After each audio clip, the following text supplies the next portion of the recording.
블레셋의 장군 거인 골리앗을 쓰러뜨린 다윗은 이스라엘의 구국 공신이 되었습니다.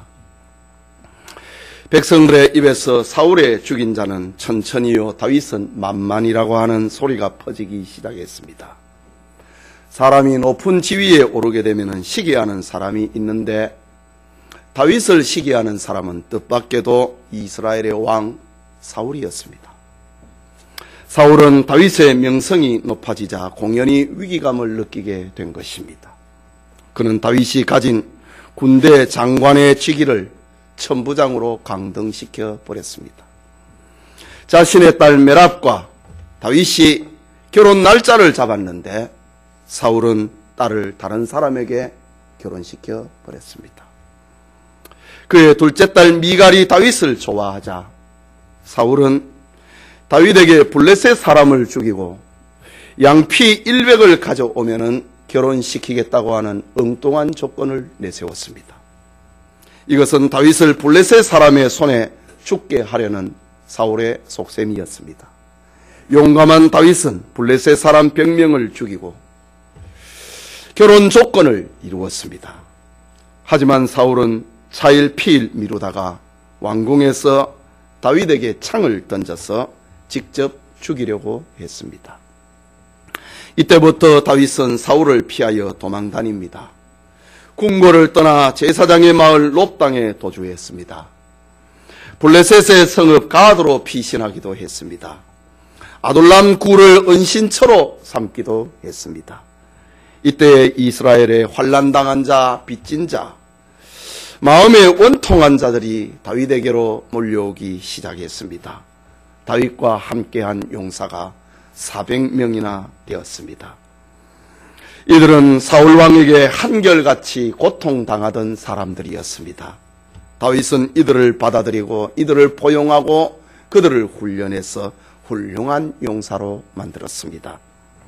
오늘 읽은 본문의 말씀은 다윗이 유대 헤레숲에 숨어 있을 때에 벌어진 사건입니다.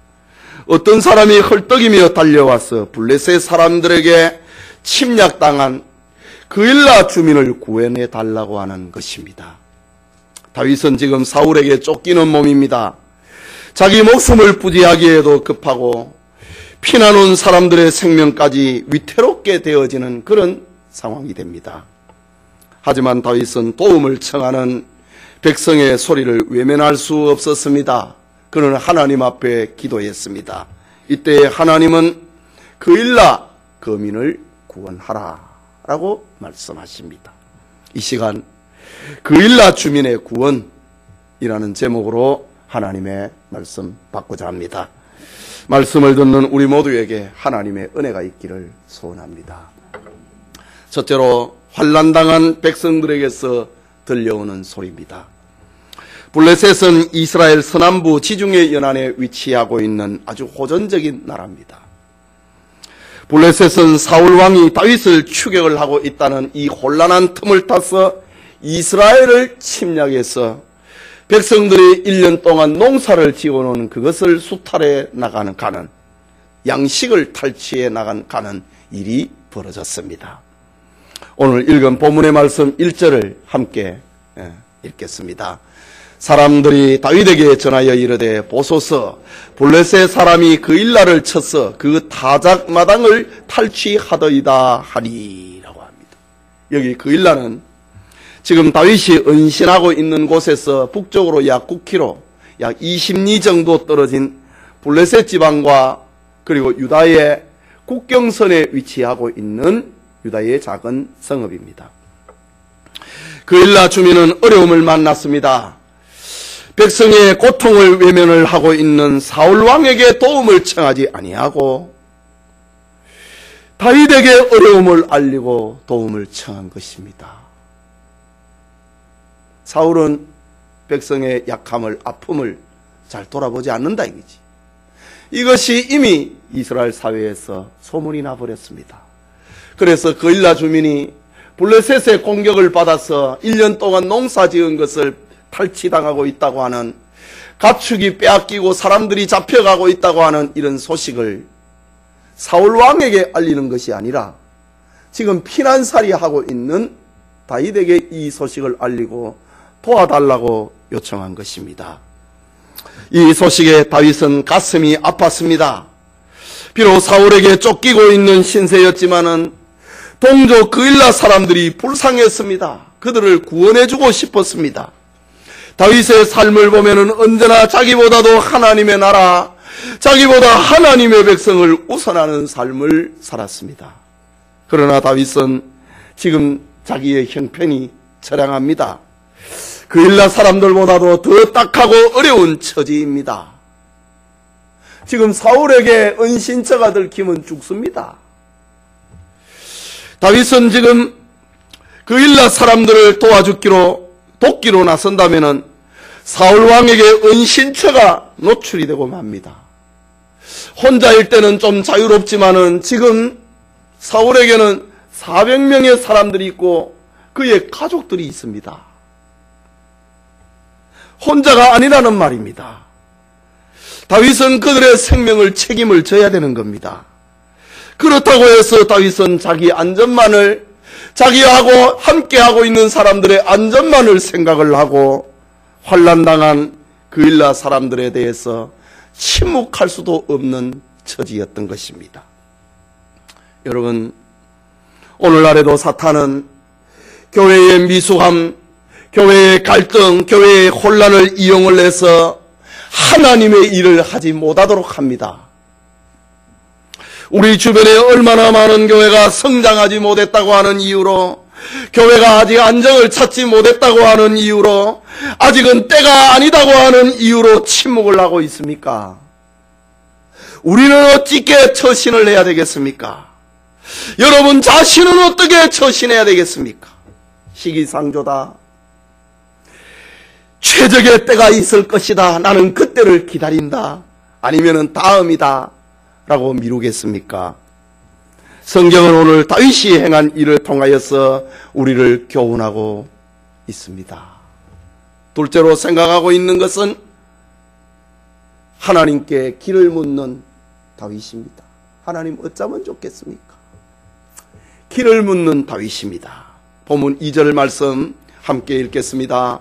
이에 다윗이 여호와께 묻자와 이르되 내가 가서 이 블레셋 사람들을 치리이까? 여호와께서 다윗에게 이르시되 가서 블레셋 사람을 치고 그일라를 구원하라 하시니 라고 합니다. 다윗은 사울에게 쫓기고 있는 처지였지만은 동족의 고통에 침묵할 수 없었습니다. 그래서 다윗은 하나님 앞에 기도했습니다. 하나님께 길을 묻고 있는 다윗의 모습은 기나긴 피난살이를 하면서 습관화되어 있는 그의 삶이었던 것입니다. 뭔 일이 있으면 나 하나님 앞에 기도해야 된다 이거지. 하나님 앞에 어떻게 해야 좋을 것인지 길을 물었다고 하는 것입니다. 여러분, 이스라엘 백성들이 하나님의 은혜로 홍해를 육지처럼 건너고 수르 광야에 이르렀을 때입니다. 홍해를 건넌 이스라엘은 하나님께서 약속하신 가나안 땅을 향하여서 사흘 길을 걸었습니다. 약속의 땅을 향하여서 200만 명이 넘는 민족이 대이동을 하고 있습니다. 가정을 동반하고 있는 그들의 광야 행진이 얼마나 힘들었겠습니까? 그들은 지칠 대로 지쳤습니다. 가지고 온 물은 바닥이 나고 말았습니다. 목이 타서 견딜 수가 없는 것입니다. 겨우 우물을 발견을 했는데 그 우물은 섰어 마실 물이 되지 못한 것입니다. 홍해의 기적을 체험을 한 지 3일밖에 되지 않았는데 백성들은 모세를 원망을 합니다. 급기야 백성들은 밀란을 일으키고 모세를 죽이려고 하는 그런 처지에까지 이르게 됐습니다. 모세가 백성들을 위하여서 할 수 있는 일 아무것도 없었습니다. 모세는 지금 성난 군중들에게 한 방울의 물도 전할 수 있는 그런 처지가 없었습니다. 가도 끝이 없는 광야에서 물을 얻는다고 하는 것은 불가능했기 때문입니다. 이때 모세는 하나님 앞에 기도했습니다. 자기가 할 수 있는 길이 없다 이거지. 하나님 앞에 기도했습니다. 출애굽기 15장 22절을 보면은 모세가 여호와께 부르짖었더니 여호와께서 그에게 한 나무를 지시하시니 그가 물에 던짐에 물이 달아졌더라. 선물을 단물로 마실 수 있는 물로 생수로 바꾸어 주었습니다. 기도했더니 하나님께서 그 길을 가르쳐 주신 것입니다. 여러분, 모세는 하나님 앞에 기도했고 하나님은 모세에게 길을 알려주셨습니다. 기도는 홍해를 갈라지게 만듭니다. 기도는 안전뱅이를 일으키고 다름질치게 합니다. 기도는 여리고 성을 무너뜨립니다. 기도는 소경의 눈을 뜨게 합니다. 옥문도 열게 합니다. 귀신 들린 사람을 온전하게 합니다. 기도는 바위를 쳐서 샘이 터져나오도록 만듭니다. 기도는 내가 무슨 일을 해야 될지 알지 못할 때에 하나님 앞에 길을 묻는 것입니다. 하나님은 길을 알려주십니다. 야고보서 5장 15절에 보면은 믿음의 기도는 병든 자를 구원하리니 주께서 그를 일으키시리라. 혹시 죄를 범하였을지라도 사심을 얻으리라. 믿음의 기도는 병든 자를 치료하고 믿음의 기도는 죄를 용서받는 길이 된다고 알려주십니다. 다윗은 동족 그일라 사람들이 고통을 당할 때에 그들을 구원해주고 싶었습니다. 그들이 불쌍했습니다. 그러나 자기가 어떻게 해야 될지 길을 몰랐습니다. 내가 가서 이 블레셋 사람을 치리까? 여호와께서 다윗에게 이르시되 가서 블레셋 사람을 치고 그일라를 구원하라, 도와주어라 라고 하나님이 응답하십니다. 여러분, 우리 역시 매 순간마다 하나님 앞에 엎드려 기도해야 됩니다. 어려움을 만나고 환난을 당할 때에, 길을 몰라서 답답할 때에 다윗처럼 하나님 앞에 기도해야 됩니다. 사무엘 선지자는 하나님 앞에 기도하기를 쉬는 죄를 범하지 않게 했다고 이렇게 다짐하고 확신했습니다. 기도하기를 쉬는 죄를 범하지 않게 해달라고 사무엘은 그렇게 기도했던 것입니다.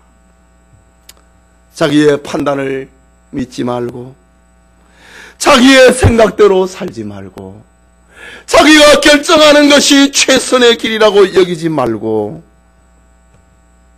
하나님께 기도하는 사람이 되어야 됩니다.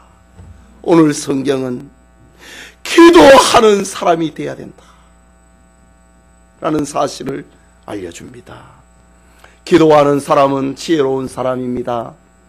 기도하는 사람은 정말 능력이 있는 사람입니다. 기도하는 사람은 세상을 이기는 사람입니다. 무슨 일을 만날 때에 하나님 앞에 기도하는 지혜로운 사람, 능력 있는 사람, 세상을 이기는 성도님들이 되시길 소원합니다.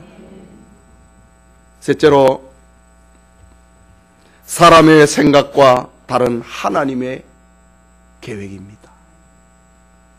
본문 3절의 말씀입니다. 같이 읽읍시다. 다윗의 사람들이 그에게 이르되 보소서, 우리가 유다에 있기도 두렵거든 하물며 그일라에 가서 블레셋 사람들의 군대를 치는 일이리까 한지라. 다윗은 지금 하나님 앞에 응답을 받았습니다. 그래서 자기와 함께하고 있는 400군사들에게 그일라에 가서 고통당하고 있는 사람을 도와주자고 말을 합니다. 그러자 그와 함께했던 400용사들이 그거 불가능합니다 라고 말하는 겁니다. 그들은 유다 땅에 우리가 지금 숨어있는 처지인데 그일라에 가서 블레셋 군대를 치는 것은 수적으로 그들은 정규군이고 우리는 피난온 난민들입니다. 그들을 우리가 상대한다고 하는 것은 우리는 자살행위입니다 라고 말하는 겁니다. 요즘 표현으로 하면은 우리 코가 석자가 빠졌는데 남을 구원하거나 남을 걱정할 수 있는 처지가 우리가 아니라고 하는 말입니다. 설령 우리가 용맹을 내어서 블레셋의 군대를 싸워서 이겨가지고 그일라 사람을 구원해낸다고 하면은 그 다음은 어떻게 되느냐는 것입니다. 사울에게 우리의 은신처가 노출이 되고 우리의 가족까지 아이들까지 어른까지 있는데 우리는 다 죽습니다. 불가능합니다. 라고 다윗에게 이야기합니다. 400군사들의 말은 정말 정확한 판단이었습니다. 이성적인 판단이었습니다. 과학적인 판단이고 합리적인 판단이었습니다. 이런 상황에서 이런 말을 하는 것은 당연한 것입니다. 어떻게 400용사의 그 불가능하다고 하는 이 말을 탓할 수가 있겠습니까? 당연한 것입니다. 그것이 이성이고 그것이 합리성입니다. 그것이 과학이고 그것이 논리입니다. 그들이 또 누구입니까? 다윗에게 찾아와서 다윗과 함께 죽음을 맹세했던 사람들입니다. 가족들까지도 데리고 왔습니다. 우리는 다윗과 함께 살고 다윗과 함께 죽겠다고 했던 죽음을 맹세한 동지들이었습니다. 그런데 그들이 지금 다윗에게 불가능합니다.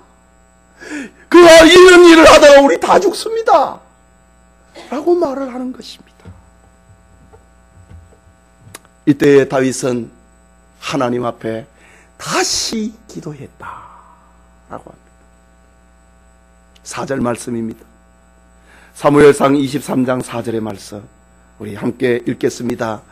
다윗이 여호와께 다시 묻자온대 여호와께서 대답하시어 이르시되 일어나 그 일나로 내려가라 내가 블레셋 사람들을 네 손에 넘기리라 하신지라 라고 합니다.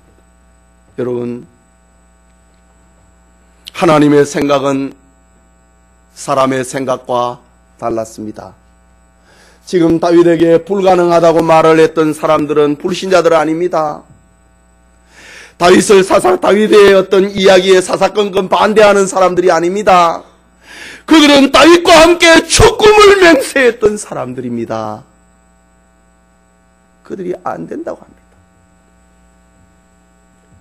그런데 다윗은 하나님의 뜻이 정말 무엇인가 이거지요.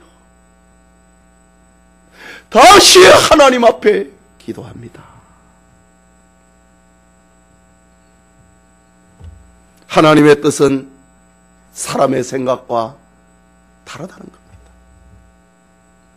하나님의 생각은 죽기로 맹세한 동지들의 생각하고도 다를 수 있다는 것입니다.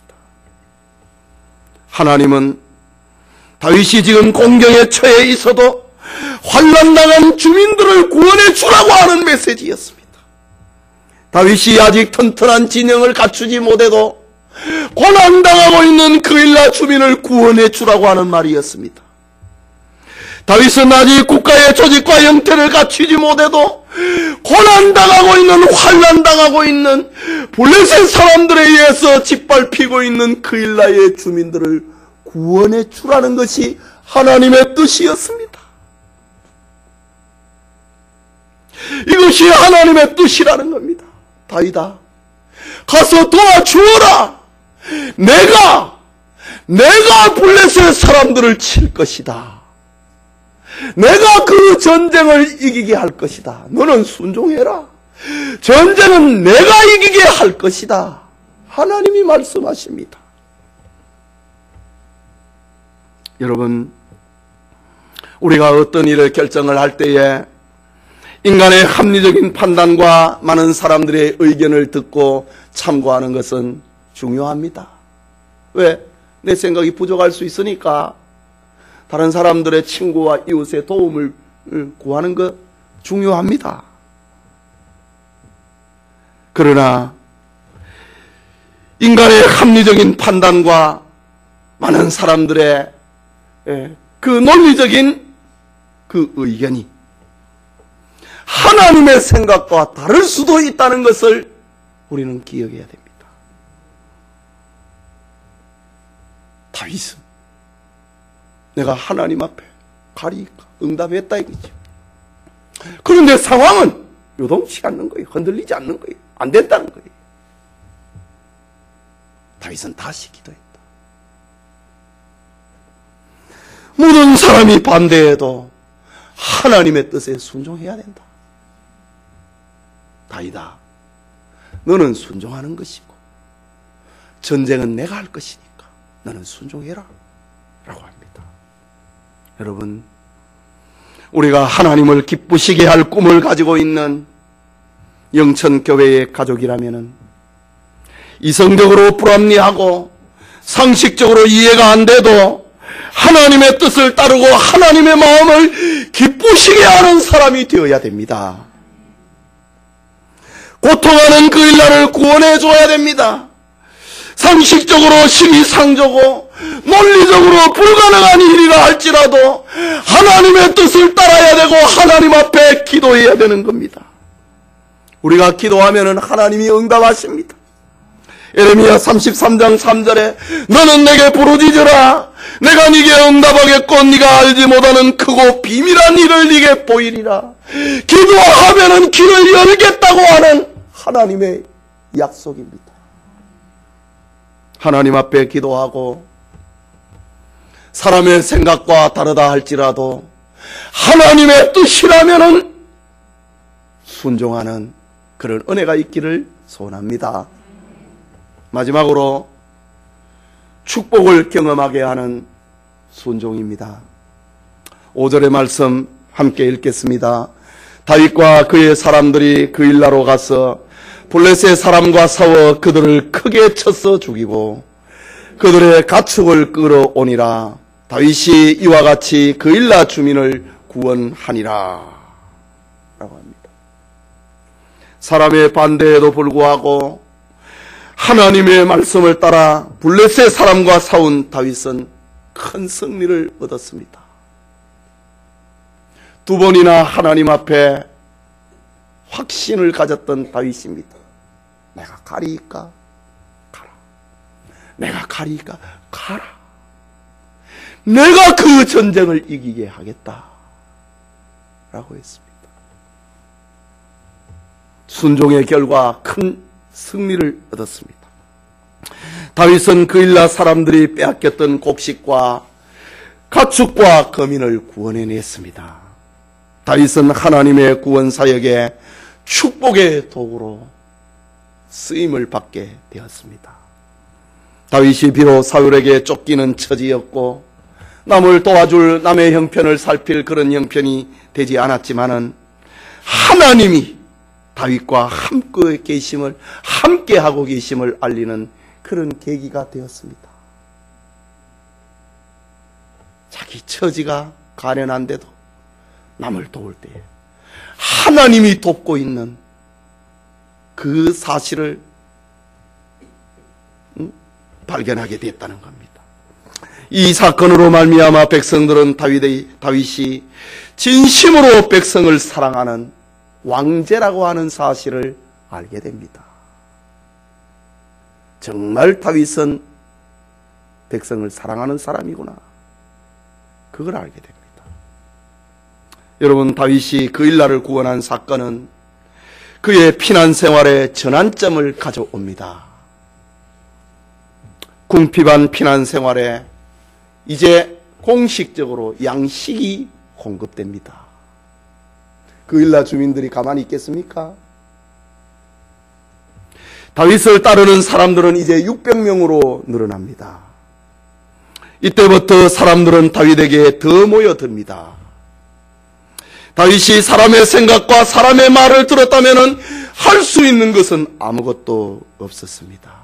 그냥 자기 생명 지키는 겁니다. 자기 밥 먹는 겁니다.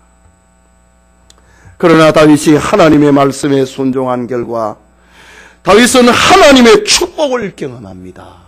전쟁에 승리합니다. 백성들은 다윗이 정말 하나님이 정하신 왕제라는 사실을 받아들이게 됩니다. 하나님께서 사울을 패하고 다윗을 왕으로 세우시는 그 길로 하나님은 다윗을 이렇게 인도하셨습니다. 다윗이 왕이 되려고 그 일나 사람을 구원한 거 아닙니다. 불쌍했던 겁니다. 이방인들에 의해서 약탈을 당하는 것이 불쌍했던 겁니다. 그 도와줘야 된다고 하는 겁니다. 딱 그 생각밖에 없었습니다. 그런데 이 하나님의 말씀에 순종하니까 백성들은 다윗은 정말 하나님이 정한 사람이구나. 다윗은 백성을 사랑하는 사람이구나. 다윗은 하나님이 함께하는 사람이구나. 이 사실을 백성들이 받아들이게 됩니다. 어떤 상황에서도 하나님의 말씀에 믿고 순종하면은 승리와 구원의 축복을 경험하게 됩니다. 아브라함이 독자 이삭을 번제로 바치라고 하는 하나님의 말씀에 순종했더니 이삭은 살고 어린 양이 대신 죽는 여호와 이레의 축복을 체험했습니다. 나만 장군이 요단강에서 몸을 7번 씻으면은 문둥병이 깨끗하게 되리라고 하는 엘리사의 말에 순종했더니 그 피부는 어린아이처럼 깨끗해졌습니다. 잔칫집의 하인들이 항아리에 물을 채우라고 하는 예수님의 말씀에 순종했더니 물이 변하여서 포도주가 되는 축복을 체험했습니다. 여러분, 하나님의 말씀에 순종한다. 이 순종은 하나님의 능력과 축복을 체험을 하는 통로입니다. 순종은 하나님의 능력과 축복을 체험을 하는 통로입니다. 우리도 하나님의 말씀에 순종하면은 기적을 경험하고 하고 축복을 체험을 합니다. 그리고 영광을 하나님께 돌리는 사람의 본분을 회복하게 됩니다. 다윗이 하나님의 말씀에 순종해서 그일라 사람을 구원했을 때에 이방인에게 짓밟히는 나라가 되어서는 안 된다. 우리는 하나님의 백성이다. 자기가 세상에 왔던 그 존재 목적을, 존재 가치를 드러내는 그런 계기가 되었던 겁니다. 하나님의 말씀에 순종하는 것은 하나님이 정해놓으신 축복의 길로 가는 것입니다. 하나님이 다윗을 왕으로 정해놨습니다. 하나님은 다윗을 이 길을 갈 수 있도록 순종해라. 그거를 명령하신 것입니다. 사탄에게 붙잡혀 있는 여러분의 아내와 남편이 있습니까? 죄악 중에 매여 있는 여러분의 자녀가 있습니까? 우상에 빠져 있는 여러분의 친척이 있습니까? 세상에 매여 있는 여러분의 친구가 있습니까? 죄악에서 망해가고 있는 여러분의 이웃이 있습니까? 그들을 구원하는 일에 아직은 때가 아니다. 나는 최적의 기회를 기다리고 있다. 내 아들과 딸을 교회로 데려올 최적의 기회를 기다리고 있다. 아직은 시기상조다.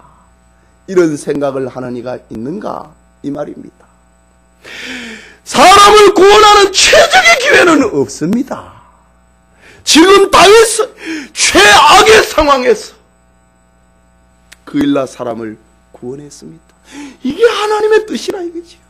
이것이 하나님이 다윗을 왕으로 세워가는 축복의 길이었던 것입니다. 이웃을 구원하는 일에 때가 아니다. 최적의 기회가 아니다. 아직은 멀었다. 사람의 생각보다 기도하고 하나님의 말씀에 순종해야 됩니다. 하나님의 말씀에 순종하면은 기적을 체험을 하고 축복을 경험을 하게 되는 것입니다. 성도 여러분, 다윗은 자신의 은신처가 사울에게 탄로나는 것을 무릅쓰고 그일라 거민들을 위하여서 블레셋과 전투를 벌였습니다. 함께한 사람들은 불가능하다고 말했지만 다윗은 하나님 앞에 기도했고 또다시 기도했고 확신을 얻었습니다. 다윗은 하나님의 뜻을 우선했습니다. 그는 결국 그일라 주민을 구원해냈습니다. 무엇을 우리에게 말을 하고 있냐 이 말입니다. 오늘날 여러분은 어떻습니까? 오늘날의 교회는 어떻습니까? 어떤 성도, 어떤 교회는 곤란한 사정이 급하여서 선교와 봉사에는 무관심합니다. 아직 우리 때 아니라 이거지. 어떤 교회는 교회 자체 일에는 적극적이지만은 선한 일과 선교 사업에는 인색합니다. 그러나 어떤 교회는 다윗처럼 곤란한 사정이 있음에도 불구하고 선한 일에 열심합니다. 여러분, 세상에 존재하는 교회의 목적은 사랑과 섬김, 그게 아니고요, 사랑과 섬김을 통하여서 전도하고 구원하는, 선교하는 것입니다. 이것이 이 땅에 교회가 존재하는 목적입니다. 사랑과 섬김을 통하여서 전도하고 구원하는 것이 교회가 세상에 세워져 있는 목적입니다. 오늘의 한국교회는 이 종말 시대의 마지막 세계 선교의 바통을 받았습니다. 마지막 주자, 계주의 마지막 주자 이 말이지요. 예루살렘에서 전파된 복음은 안디옥으로, 예베소로, 로마로, 독일로, 영국으로, 그리고 미국으로 갔습니다. 그리고 이 복음은 바통이 한국으로 넘겨졌습니다.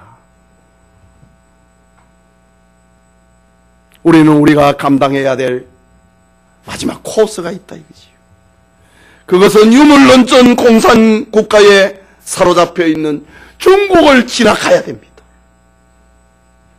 허무주의에 사로잡혀 있는 인도를 통과해야 됩니다. 저 이슬람에 사로잡힌 중동을 지나가야 됩니다. 그리고 다시 예루살렘에 그리스도의 십자가의 깃발을 꽂아야 됩니다. 이것이 이 아시아에 위치하고 있는 한국교회가 받은 사명이고 선교 기지의 하나님의 뜻입니다. 우리가 가리니까 가서 구원해 주어라 이거지요. 이 일을 더잘 감당하기 위하여서 본교단의 총회는 오늘 선교주일로 지킵니다. 매년 5월 셋째 주일은 선교주일로 지킵니다. 시기상조론, 때가 이르다고 하는 이가 있습니까? 아닙니다. 그런 때는 우리에게 없습니다. 내가 어디에 있든지, 저 디모데전서에 보면은 때를 얻든지 못 얻든지 너는 전도인의 사명을 다하라고 했습니다. 마지막 종말 시대에 살아남을 성도, 마지막 시대에 살아남을 교회가 누구인가? 시기상조론을 주장하는 교회가 아닙니다. 지금보다 더 나은 기회를 기다리고 있는 교회가 아닙니다. 종말 시대에 살아남을 성도와 교회는 언제나 일하는 교회입니다. 움직이는 교회입니다. 전도하는 교회고 선교하는 교회입니다. 이런 교회는 반드시, 이런 성도는 반드시 종말 시대에 살아남습니다. 예수님께서 말씀하셨습니다. 너희는 가서 모든 족속으로 제자를 삼아 아버지와 아들과 성령의 이름으로 세례를 주고 내가 너희에게 분부한 모든 것을 가르쳐 지키게 하라. 볼지어다 내가 세상 끝날까지 항상 너희와 함께 있으리라. 좋은 기회를 찾아가지고 그게 아닙니다. 아무 상관이 없이 모든 족속으로 제자를 삼아 아버지와 아들과 성령의 이름으로 세례를 주라고 합니다. 너희가 그 일을 하면은 내가 세상 끝날까지 너희와 항상 함께 하겠다고 합니다. 일하는 교회, 전도하는 교회, 선교하는 교회는 살아남습니다. 아무리 세상이 흔들려도 그런 교회, 그런 성도는 살아남습니다. 예배드리는 성도님, 우리는 마지막 날에 구원과 축복을 간직한 교회로 살아남아야 됩니다. 구원을 간직하고 있는 교회, 축복을 간직하고 있는 교회로 우리 교회는 살아남아야 됩니다. 살아남는 사람, 살아남는 교회는 오늘 본문의 다윗처럼 이웃의 아픔을 가슴에 새기는 교회입니다. 문제를 하나님 앞에 묻고 또 기도하는 교회입니다. 하나님의 말씀에 순종하는 교회는 살아남고 기적을 체험하게 될 것입니다. 여러분, 우리가 다윗처럼 선한 일을 생각을 한다면 하나님이 축복하실 것입니다. 하나님께 기도하면 하나님의 방법, 하나님의 길을 알려주십니다. 최악의 상황이라 하더라도 할 수 있는 길을 알려주십니다. 하나님의 뜻이 이성적이고 합리적인 사람들의 생각과 다를 수 있습니다. 그러나 하나님의 말씀에 순종하면 하나님은 축복하십니다. 하나님의 선한 일에 쓰임을 받는 이 축복이 우리와 영원히 함께 하시기를 소원합니다. 우리 기도합시다. 여러분, 지금 유럽의 교회는 젊은이들이 교회에 없습니다. 노인들만 남았습니다. 미국의 교회가 그 길로 가고 있고 지금 한국의 교회가 그 길을 가고 있습니다. 여러분, 지금 한국 교회에요, 주일학교 없애버린 교회 절반 넘습니다. 주일학교가 없는 교회가 절반이 넘고 있어요. 이거는 위기입니다.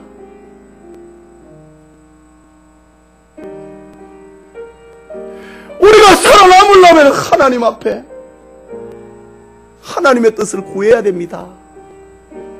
어쩌든지 우리 아이들을 믿음으로 키워야 됩니다.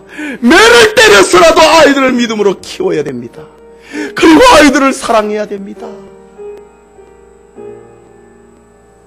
때가 아니라고. 세상에 그때가 어디 있습니까? 여기는 세상입니다. 여기는 천국이 아닙니다. 그런 때는 우리가 생각하는 로망의 때는 없습니다. 때를 얻든지 못 얻든지 우리는 주의 일을 하는 겁니다. 전도하고 선교하는 겁니다. 우리 말씀을 생각을 하고, 하나님, 우리 교회가 어떤 형편과 처지하고 관계없이 사랑과 섬김을 통하여서 전도하고 선교하는 교회가 되게 해주십시오. 하나님, 내 형편이 보잘것없지만은, 내 처지도 가련하지만은, 그러나 다윗의 처지가 그랬을 때 그 일라 사람을 구원했던 것처럼 하나님, 나도 이 선한 일에 함께하게 해주세요. 이것이 오늘 설교의 목적입니다. 함께 기도합시다.